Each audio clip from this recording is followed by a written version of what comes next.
ఈ సందర్భంగా తిరుమలలో వైకుంఠ ద్వార దర్శన ఏర్పాట్ల కోసం 2 నెలలుగా పనిచేస్తున్నామని టీటీడీ చైర్మన్ బీఆర్ నాయుడు చెప్పారు. గత అనుభవాలను దృష్టిలో పెట్టుకుని ప్రభుత్వం సబ్ కమిటీలను ఏర్పాటు చేసిందన్నారు. వైకుంఠ ద్వార దర్శనాలపై సోషల్ మీడియాలో వచ్చే ట్రోల్స్ ను ఆయన ఖండించారు. టోకెన్లు లేకుంటే తిరుమలకు రానివ్వమంటూ వస్తున్న దుష్ప్రచారాలను నమ్మవద్దని భక్తులకు విజ్ఞప్తి చేశారు. తిరుమలకు వచ్చే వారికి అనుమతి నిరాకరించే హక్కు ఎవరికీ లేదన్నారు. జనవరి 2వ తేదీ నుంచి టోకెన్లు లేకున్నా దర్శనానికి అనుమతిస్తామని స్పష్టం చేశారు బీఆర్ నాయుడు. 30వ తారీఖు నుంచి జనవరి 8వ తేదీ వరకు జరగబోయేటువంటి మహోన్నతమైనటువంటి కార్యక్రమం ఏదైతుందో వైకుంఠ ఏకాదశి, దానికి కావాల్సిన ఏర్పాట్లన్నీ కూడా ఇప్పటికే అధికార యంత్రాంగం మొత్తం కూడా గత 2.5-3 నెలల నుంచి ప్రణాళికలు చేసుకొని దానికి అనుగుణంగా తయారు చేయడం జరిగింది.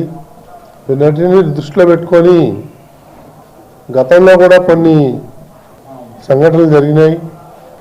వాటన్నిటి కూడా దృష్టిలో పెట్టుకొని ఇప్పుడు గవర్నమెంట్ కూడా ఎప్పుడూ లేని విధంగా ఒక 3 మంత్రులతో ఒక సబ్ కమిటీని వేసి వాళ్ళు కూడా స్టడీ చేసి ఎలా చేయాలి, ఏంటి, భక్తులకి అసౌకర్యం కలగకుండా ఉండాలంటే ఏం చేయాలి అనే విధంగా మనం కూలంకషంగా నిన్న కూడా చర్చించడం జరిగింది. మంత్రులు కూడా మనతో రోజు ఇంటరాక్ట్ అవుతున్నారు.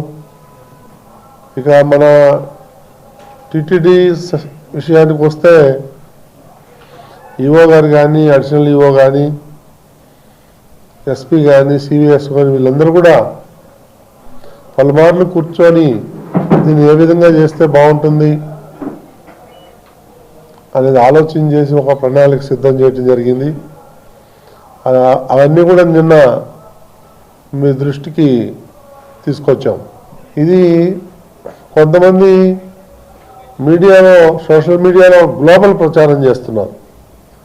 ఏంటంటే కొంతమంది నో టికెట్ నో ఎంట్రీ, ఇక వాళ్ళు ఇష్టం వచ్చినట్టు కొంతమంది క్యాప్షన్స్ పెట్టి టీటీడీని అబాసు పాలు చేసే విధంగా కొన్ని వార్తలు వస్తున్నాయి. ఈ వార్తలన్నీ కూడా నేను తీవ్రంగా ఖండిస్తున్నాను. అటువంటి వార్తలను